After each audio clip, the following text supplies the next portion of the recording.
영상을 시청 및 청취해주시는 모든 분들 안녕하십니까? 오늘의 구절은요, 누가복음 10장 2절에서부터 9절입니다. 제가 읽겠습니다.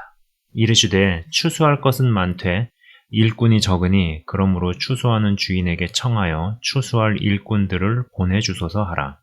갈지어다 내가 너희를 보냄이 어린 양을 이리 가운데로 보냄과 같도다. 전대나 배낭이나 신발을 가지지 말며 길에서 아무에게도 문안하지 말며 어느 집에 들어가든지 먼저 말하되 이 집이 평안할지어다 하라. 만일 평안을 받을 사람이 거기 있으면 너희의 평안이 그에게 머물 것이요 그렇지 않으면 너희에게로 돌아오리라. 그 집에 유하며 주는 것을 먹고 마시라. 일꾼이 그 삭슬 받는 것이 마땅하니라. 이 집에서 저 집으로 옮기지 말라. 어느 동네에 들어가든지 너희를 영접하거든 너희 앞에 차려놓은 것을 먹고 거기 있는 병자들을 고치고 또 말하기를 하나님의 나라가 너희에게 가까이 왔다 하라 입니다. 자, 이 두 대목에서 아무에게도 문안하지 말며 이 대목, 그 다음에 마지막에 병자들을 고치고 또 말하기를 하나님의 나라가 너희에게 가까이 왔다. 이 두 대목이 인상적입니다. 자, 이 구절은 예수님께서 제자들을 이제 필드에서 훈련시키시는 대목입니다. 사실 이 실제적인 트레이닝은 예수님을 믿는 모두가 경험을 해봐야 한다는 생각입니다. 자, 아까도 말씀드렸지만요, 읽어드린 대목에서 길에서 아무에게나 문안하지 말아라. 이런 대목이 나옵니다. 길에서 아무에게나 문안하지 말며 라는 대목과 그 집에 유하며 주는 것을 먹고 마시라 라는 대목이 무슨 뜻인지 읽기는 해도 잘 몰랐었습니다. 그런데 실제로 이제 전도 현장에서, 단기 선교 현장에서 저 말이 이 뜻이구나 싶은 게 있더라는 것이죠. 어떤 알아지는 그런 경험이랄까요? 내 맘 같아서는 길에서 맞닥뜨리는 모든 사람들에게 복음을 전하고 싶습니다.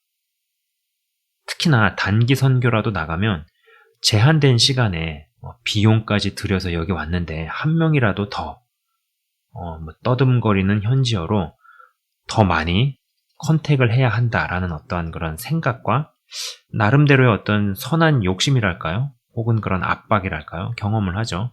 어렵게 시간을 내서 시간과 비용을 들여서 왔는데 한 사람이라도 더 컨택을 해서 떠듬거리는 현지어로 전도지를 주고 설명을 하고 사람들을 접하고 싶고 당연히 그렇게 들 수 있죠. 그게 잘못됐다 나쁘다 이런 거 아닙니다. 근데 그렇게 하면은 내가 앞서서 주도적으로 하려 하는 모양새로 많이 비치게 되죠. 힘이 들고 지칩니다. 헌데 이제 기도를 충분히 하고 나가면 항상 그날에 만나야 할 사람을 만나든지 아니면 그들이 제 발로 스스로 걸어오든지 합니다. 마구잡이로 현지인들에게 복음을 전하는 것 같은데 무언가 마음이 편하지 않습니다. 이야기가 잘 되는 것 같다가도 어느 정도 귀를 기울여 듣는 것 같다가도 사람들이 흩어집니다. 잠깐 멈추고 팀원들과 길에 서서 같이 기도를 합니다. 기도가 끝나서 이제 아멘 하고 나서 눈을 뜨니 어떤 현지인이 서 있습니다. 너희들 잘 때는 있냐고 물어봅니다. 팀장 이하 팀원들이 이분은 하나님이 보내셨다는 것을 동시에 같이 직감하죠.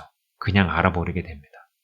그래서 이제 그 집으로 가서 교제를 하고 차려준 음식을 먹으며 가족들에게 복음을 전하는 중에 그 집에 수다 떨러 온 옆집 아줌마가 은혜를 받습니다.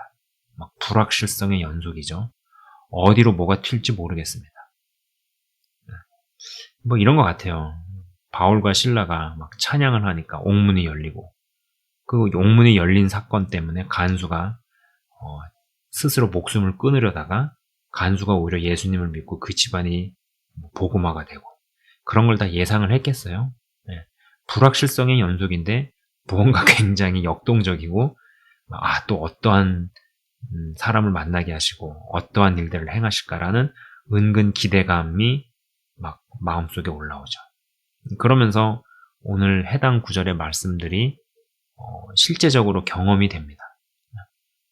내 마음 같아서는 막 많은 사람들한테 다 컨택을 하고 어차피 어렵게 시간과 비용을 들여서 왔으니까 한 사람이라도 더 해야 된다라고 생각이 들지만 사실 그거는 내가 더 주도적으로 내 힘이 들어가는 것이죠.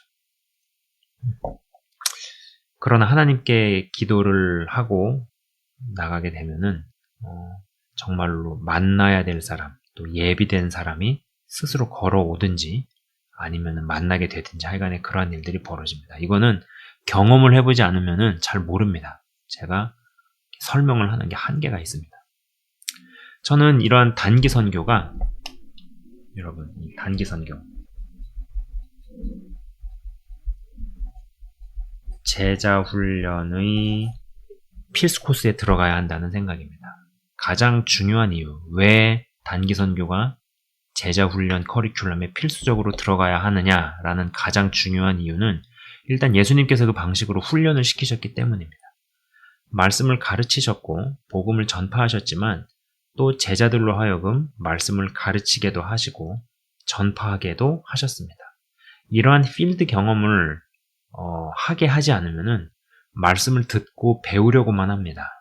자신도 똑같은 하나님의 자녀이고 왕 같은 제사장이건만 누군가에게 양육을 받는 것을 당연하게만 생각하지 누군가를 양육시키는 것을 불편해합니다. 사역이 사역자만의 전유물이라고 가르치는 것도 잘못되었지만 사역이 사역자만의 전유물이라는 생각을 당연하게 받아들이는 것도 잘못된 것입니다. 바르지 않아요. 현장에서의 경험들이 저러한 잘못될 수 있는 생각들을 교정해 줍니다. 그리고 현실적으로 아무리 어렵다 하더라도 1, 2년에 한 번은 단기 선교를 나갈 수 있는 것이 여러 유익을 가져다 준다는 생각입니다. 물론 이게 간단한 일은 아닙니다. 현실에서 직장에 다니고 가정이 있고 자녀들을 키우고 하면은 온갖 삶의 압박들이 있죠. 근데 한편으로는요, 여러분, 헌데 휴가를요 지정해서 여행도 갑니다.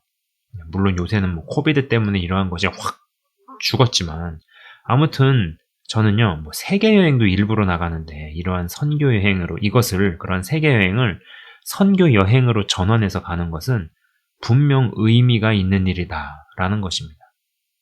제자 훈련이라는 커리큘럼으로 기획을 해서 말씀만을 강의실에서 배웁니다. 몇 주의 과정이 끝나고 수료식을 마치고 증서를 받고 기념사진을 찍습니다.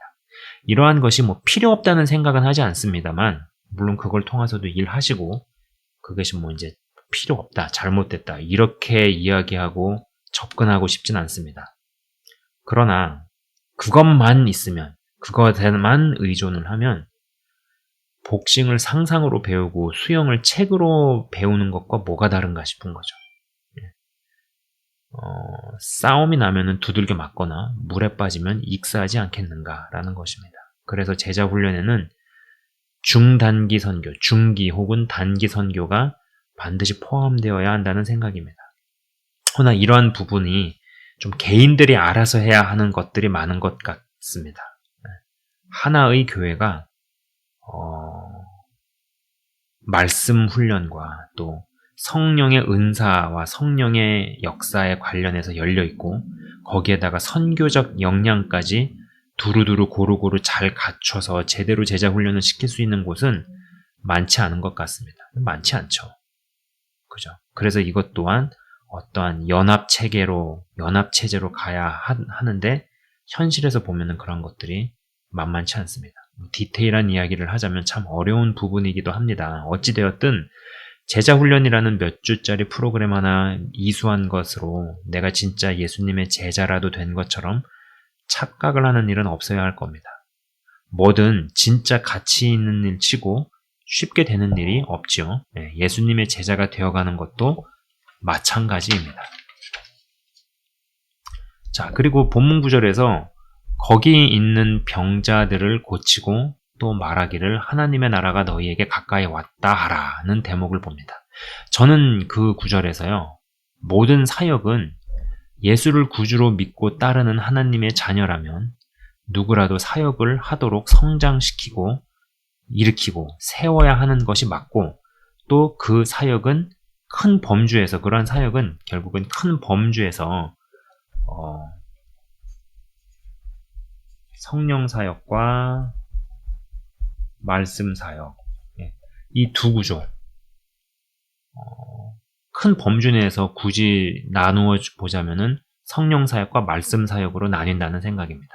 저는 영상을 시청 및 청취하시는 모든 분들이 두 쪽 다 열리고 두 쪽 다 받아들이시는 것이 가능한 사람들이 되셨으면 좋겠습니다. 둘 중에 한쪽으로만 치우쳤을 때 생기는 문제들에 대해 이미 여러 차례에 걸쳐서 이야기를 했었습니다. 성경적으로 맞는 이야기를 하면서 시간이 갈수록 궤도에서 벗어나게 되는 백어든에 해당하게 될 수 있다 했죠. 부디 이 성령 사역과 말씀 사역이 균형 있게 자리 잡혀서 제대로 된 제자 교육과 필드 경험도 두루 갖춰 나가시는 주의 제자로 더욱 변모하시기를 주의 이름으로 축원을 드립니다. 잠깐 기도하고 마치겠습니다. 하나님 아버지 감사합니다. 클래스룸에서 이루어지는 몇 주간의 제자 훈련 커리큘럼, 이것이 뭐 잘못됐다, 필요 없다 이렇게 이야기하고 싶진 않습니다. 물론 그런 것도 필요합니다. 그리고 안 하는 것보단 하는 게 낫겠지만 중요한 것은 그것만을 이수하고 증서 하나 받은 것을 가지고 내가 예수님의 제자라도 된 것이냐 착각을 하거나 속는 일이 없게 하옵소서. 제자 훈련 프로그램에 더해서 현장을 가보고 필드에 가보는, 그래서 예수님께서 제자들로 하여금 하게 하신 일들을 우리도 하게 하고 우리도 하고 또 다른 사람들도 하게 만드는 그러한 지경으로 더욱더 확장되어질 수 있기 원합니다. 그리고 또 아울러서 큰 범주 내에서 성령 사역과 말씀 사역, 말씀 사역과 성령 사역, 어느 것이 더 우선된다, 어느 것이 더 먼저다 이런 이야기는 하고 싶지 않습니다. 그러나 두 가지를 다 취하고 두 가지를 다 받아들일 수 있는 사람들 되게 하여 주옵소서. 이러한 것이 막히기 시작할 때 구조적인 문제가 발생할 수 있고 백어든에 해당이 될 수 있기에 하나님, 영상을 시청 및 청취하시는 모든 분들이 이것도 취하고 저것도 버리지 않는 귀하고 복된 하나님의 자녀로 이끌어 주옵소서. 감사합니다, 주님. 예수 그리스도 이름으로 기도드립니다. 아멘. 지금까지 시청 및 청취해 주셔서 대단히 감사합니다.